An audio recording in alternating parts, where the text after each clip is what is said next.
नमो भगवते वासुदेवाय। आपका इस पौष महात्म्य की श्रृंखला में हार्दिक स्वागत है। आइए आगे के अध्याय का श्रवण कर लेते हैं। श्रवण से पूर्व कृपया हमारे चैनल को सब्सक्राइब करें, अधिकाधिक शेयर व लाइक करें और कमेंट में अवश्य लिखें जय हरि विष्णु। श्री पराशर जी बोले, तब सोमदेव के कह देने से प्रचेताओं ने अपना क्रोध शांत किया और उस मरीषा को वृक्षों से पत्नी रूप में ग्रहण किया। उन 10 प्रचेताओं से मरीषा के महाभाग दक्ष प्रजापति का जन्म हुआ, जो पहले ब्रह्मा जी से उत्पन्न हुए थे। हे महामते, उन महाभाग दक्ष ने ब्रह्मा जी की आज्ञा पालन करते हुए सर्ग रचना के लिए उद्यत होकर उनकी अपनी सृष्टि बढ़ाने और संतान उत्पन्न करने के लिए नीच, ऊंच तथा द्विपद, चतुष्पद आदि नाना प्रकार के जीवों को पुत्र रूप से उत्पन्न किया। प्रजापति दक्ष ने पहले मन से ही सृष्टि करके फिर स्त्रियों की उत्पत्ति की। उनमें से 10 धर्म को और 13 कश्यप को दी तथा काल परिवर्तन में नियुक्त अश्विनी आदि 27 चंद्रमा को विवाह के रूप में दी। उन्हीं से देवता, दैत्य, नाग, गौ, पक्षी, गंधर्व, अप्सरा और दानव आदि उत्पन्न हुए। हे मैत्रेय, दक्ष के समय से ही प्रजा का मैथुन, स्त्री पुरुष का संबंध उसके द्वारा उत्पन्न होना आरंभ हुआ। उससे पहले तो अत्यंत तपस्वी प्राचीन शुद्ध पुरुषों के तपोबल से उनके संकल्प दर्शन अथवा स्पर्श मात्र से ही प्रजा उत्पन्न होती थी। श्री मैत्रेय जी बोले, हे महामुने, मैंने तो सुना था कि दक्ष का जन्म ब्रह्मा जी के दाएं अंगूठे से हुआ था। फिर वे प्रचेताओं के पुत्र किस प्रकार हुए? हे ब्राह्मण, मेरे हृदय में यह बड़ा भारी संदेह है कि सोमदेव के दोहित्र होकर भी फिर वे उनके श्वशुर हुए। श्री पराशर जी बोले, हे मैत्रेय, प्राणियों की उत्पत्ति और नाश निरंतर हुआ करते हैं। इस विषय में ऋषियों तथा अन्य दिव्य दृष्टि पुरुषों को कोई मोह नहीं होता। हे मुनि श्रेष्ठ, ये दक्ष आदि युग युग में होते हैं और फिर लीन हो जाते हैं। इसमें विद्वान को किसी प्रकार का संदेह नहीं होता। द्विजोत्तम, इनमें पहले किसी प्रकार की ज्येष्ठता अथवा कनिष्ठता भी नहीं थी। उस समय तप और प्रभाव ही उनकी ज्येष्ठता का कारण होता था। श्री मैत्रेय जी बोले, हे ब्राह्मण, आप मुझसे देव, दानव, गंधर्व, सर्प और राक्षसों की उत्पत्ति विस्तार पूर्वक कहिए। श्री पराशर जी बोले, हे महामुने, स्वयंभू भगवान ब्रह्मा जी की ऐसी आज्ञा होने पर कि तुम प्रजा उत्पन्न करो, दक्ष ने पूर्व काल में जिस प्रकार प्राणियों की रचना की थी वह सुनो। उस समय पहले तो दक्ष ने ऋषि, गंधर्व, असुर और सर्प आदि मानसिक प्राणियों को ही उत्पन्न किया था। इस प्रकार रचना करते हुए जब उनकी वह प्रजा और ना बढ़ी तो उन प्रजापति ने सृष्टि की वृद्धि के लिए मन में विचार कर मैथुन धर्म से नाना प्रकार की प्रजा उत्पन्न करने की इच्छा से वीरन प्रजापति को अति तपस्विनी और लोकधारिणी पुत्री असकनी से विवाह किया। तदंतर वीरवान प्रजापति दक्ष ने सर्ग की वृद्धि के लिए वीरन सुता असकनी से 5 सहस्त्र पुत्र उत्पन्न किए। उन्हें प्रजा वृद्धि के इच्छुक देख प्रियवादी देवऋषि नारद ने उनके निकट जाकर इस प्रकार कहा, हे महापराक्रमी हर्षवगन, आप लोगों की ऐसी चेष्टा प्रतीत होती है कि आप प्रजा उत्पन्न करेंगे, सो मेरा यह कथन सुनो। खेद की बात है, तुम लोग अभी निरे अनभिज्ञ हो, क्योंकि तुम इस पृथ्वी का मध्य, ऊर्ध्व और अधः कुछ भी नहीं जानते। फिर प्रजा की रचना किस प्रकार करोगे? देखो, तुम्हारी गति इस ब्रह्मांड में ऊपर नीचे और इधर उधर सब और अप्रतिहत है। अतः हे अज्ञानियों, तुम सब मिलकर इस पृथ्वी का अंत क्यों नहीं देखते? नारद जी के ये वचन सुनकर वे सब भिन्न भिन्न दिशाओं को चले गए और समुद्र में जाकर जिस प्रकार नदियां नहीं लौटती, उसी प्रकार वे भी आज तक नहीं लौटे। हर्षवों के इस प्रकार चले जाने पर प्रचेताओं के पुत्र दक्ष ने वैरूणी से 1 सहस्त्र पुत्र और उत्पन्न किए। वे शबलाशव गण भी प्रजा बढ़ाने के इच्छुक हुए, किंतु हे ब्राह्मण, उनसे नारद जी ने फिर वही पूर्वोक्त बातें कह दी। तब वे आपस में एक दूसरे से कहने लगे, महामुनि नारद जी ठीक कहते हैं, हमको भी इसमें संदेह नहीं, अपने भाइयों के मार्ग का ही अवलंबन करना चाहिए। हम भी पृथ्वी का परिमाण जानकर ही सृष्टि की रचना करेंगे। इस प्रकार वे भी उसी मार्ग से समस्त दिशाओं को चले गए और समुद्रगत नदियों के समान आज तक नहीं लौटे। हे द्विज, तब से ही यदि भाई को खोजने के लिए भाई ही जाए तो वह नष्ट हो जाता है। अतः विज्ञ पुरुष को ऐसा ना करना चाहिए। महाभाग दक्ष प्रजापति ने उन पुत्रों को भी गया जान नारद जी पर बड़ा क्रोध किया और उन्हें श्राप दे दिया। हे मैत्रेय, हमने सुना है कि फिर उस विद्वान प्रजापति ने स्वर्ग वृद्धि की इच्छा से वैरुणी से 60 कन्याएं उत्पन्न की। उनमें से उन्होंने 10 धर्म को, 13 कश्यप को, 27 सोम चंद्रमा को और 4 अरिष्ट नेमि को दे दी तथा 2 बहुपुत्र, 2 अंगिरा और 2 कृशाश्व को विवाही। अब उनके नाम सुनो। अरुंधति, वसु, यामी, लंबा, भानु, मरुत्वती, संकल्पा, मुहूर्ता, साध्या और विश्वा, ये 10 धर्म की पत्नियां थी। अब तुम इनके पुत्रों का विवरण सुनो। विश्वा के पुत्र विश्वदेवा थे, साध्या से साध्यगण हुए, मरुत्वती से मरुतवान और वसु से वसुगण हुए तथा भानु से भानु और मुहूर्ता से मुहूर्त अभिमानी देवगण हुए। लंबा से घोष, यामी से नागविधि और अरुंधति से समस्त पृथ्वी विषयक प्राणी हुए तथा संकल्पा से सर्वात्मक संकल्प की उत्पत्ति हुई। नाना प्रकार का वसु अर्थात तेज अथवा धन ही जिनका प्राण है, ऐसे ज्योति आदि जो 8 वसुगण विख्यात हैं, अब मैं उनके वंश का विस्तार बतलाता हूँ। उनके नाम आप ध्रुव, सोम, धर्म, अनिल, अनल, प्रत्युष और प्रभास कहे जाते हैं। आपके पुत्र वैतंड, श्रम, शांत और ध्वनि हुए तथा ध्रुव के पुत्र लोक संहारक भगवान काल हुए। भगवान वर्चा सोम के पुत्र थे, जिनसे पुरुष वर्चस्वी हो जाता है, और धर्म के उनकी भार्या मनोहरा से द्रविण, हुत एवं हव्यवह तथा शिशिर प्राण और वरुण नामक पुत्र हुए। अनिल की पत्नी शिवा थी, उससे अनिल के मनोज्व और अविज्ञात गति ये 2 पुत्र हुए। अग्नि के पुत्र कुमार शरहस्तंभ अर्थात सरकंडे से उत्पन्न हुए थे। ये कृतिकाओं के पुत्र होने से कार्तिकेय कहलाए। शाक, विशाख और नैग में इनके छोटे भाई थे। देवल नामक ऋषि को प्रत्युष का पुत्र कहा जाता है। इन देवलोक के भी 2 क्षमाशील और मनीषी पुत्र हुए। बृहस्पति जी की बहन वर स्त्री जो ब्रह्मचारिणी और सिद्ध योगिनी थी तथा अनासक्त भाव से समस्त भूमंडल में विचरती थी, 8वें वसु प्रभास की भार्या हुई। उससे सहस्त्रों शिल्पों के कर्ता और देवताओं के शिल्पी महाभाग प्रजापति विश्वकर्मा का जन्म हुआ, जो समस्त शिल्पकारों में श्रेष्ठ और सब प्रकार के आभूषण बनाने वाले हुए तथा जिन्हें देवताओं के संपूर्ण विमानों की रचना की और जिन महात्मा की शिल्प विद्या के आश्रय से बहुत से मनुष्य जीवन निर्वाह करते हैं, उन विश्वकर्मा के 4 पुत्र थे। उनके नाम सुनो।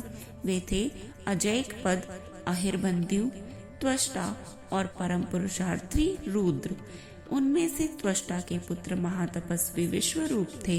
हे महामुनि, हर, बहुरूप, त्र्यंबक, अपराजित, वृषाकपि, शंभु, कपर्दी, रैवत, मृगव्याध, शव्र और कपाली, ये त्रिलोकी के अधीश्वर 11 रुद्र कहे गए हैं। ऐसे सैकड़ों महातेजस्वी 11 रुद्र प्रसिद्ध हैं। जो दक्ष कन्याएं कश्यप जी की स्त्रियां हुई, अब उनके नाम सुनो। वे थी अदिति, दीति, दनु, अरिष्टा, सूरसा, खसा, सुरभि, पिनता, ताम्रा, क्रोधवशा, इरा, कद्रु और मुनि। हे धर्मज्ञ, अब तुम उनकी संतानों का विवरण श्रवण करो। पूर्व मनवंतर में तुषित नामक 12 श्रेष्ठ देवगण थे। वे यशस्वी सुर श्रेष्ठ चाक्षुष मनवंतर के पश्चात वैवस्वत मनवंत्र के उपस्थित होने पर एक दूसरे के पास जाकर मिले और परस्पर इस प्रकार कहने लगे, हे देवगण, आओ हम लोग शीघ्र ही आदिति के गर्भ में प्रवेश कर इस वैवस्वत मनवंतर में जन्म लें, इसी में हमारा हित है। इस प्रकार चाक्षुष मनवंत्र में निश्चय कर उन सब ने मरीचि पुत्र कश्यप के यहाँ दक्ष कन्या अदिति के गर्भ से जन्म लिया। वे अति तेजस्वी उससे उत्पन्न होकर विष्णु, इंद्र, अर्यमा, धाता, त्वष्टा, पूषा, विवस्वान, सविता, मैत्र, वरुण, अंशु और भग नामक 12 आदित्य कहलाए। इस प्रकार पहले चाक्षुष मनवंत्र में जो तुषित नामक देवगण थे, वे ही वैवस्वत मनवंतर में 12 आदित्य हुए। सोम की जिनकी 27 सुव्रता पत्नियों के विषय में हम पहले कह चुके हैं, वे सब नक्षत्र योगिनी हैं और उन नामों से ही विख्यात हैं। उन अति तेजस्विनियों में से अनेक प्रतिभाशाली पुत्र उत्पन्न हुए। अरिष्टनेमि की पत्नियों के 16 पुत्र हुए। बुद्धिमान बहुपुत्र की भार्या कपिला, अतिलोहिता, पिता और अशिता नामक 4 प्रकार की विद्युत कही जाती है। ब्रह्म ऋषियों से सत्कृत ऋचाओं के अभिमानी देवश्रेष्ठ प्रतिंगिरा से उत्पन्न हुए तथा शास्त्रों के अभिमानी देव प्रहरण नामक देवगण देवऋषि कृशाश्व की संतानें कहे जाते हैं। हे तात, 8 वसु, 11 रुद्र, 12 आदित्य, प्रजापति और वषटकार, ये 33 वेदोक्त देवता अपनी इच्छा अनुसार जन्म लेने वाले हैं। कहते हैं इस लोक में इनकी उत्पत्ति और निरोध निरंतर हुआ करते हैं। ये 1000 युग के अनंतर पुनः पुनः उत्पन्न होते रहते हैं। हे मैत्रेय, जिस प्रकार लोक में सूर्य के अस्त और उदय निरंतर हुआ करते हैं, उसी प्रकार ये देवगण भी युग युग में उत्पन्न होते रहते हैं। हमने सुना है दीति के कश्यप जी के वीर्य से परम दुर्जय हिरण्यकश्यपु और हिरण्याक्ष नामक 2 पुत्र तथा सिंहिका नाम की एक कन्या हुई, जो विप्रचिति को विवाही गई। हिरण्यकश्यपु के अति तेजस्वी और महापराक्रमी अनुलाद, हलाद और बुद्धिमान प्रहलाद तथा संघलाद नामक 4 पुत्र हुए, जो दैत्यवंश को आगे बढ़ाने वाले थे। हे महाभाग, उनमें प्रहलाद जी सर्वत्र समदर्शी और जितेंद्रिय थे, जिन्होंने श्री विष्णु भगवान की परम भक्ति का वर्णन किया था। जिनको दैत्यराज द्वारा दीप्त किए हुए अग्नि ने उनके स्वांग में पर्याप्त होकर भी हृदय में वासुदेव भगवान के स्थित रहने से नहीं जला पाया।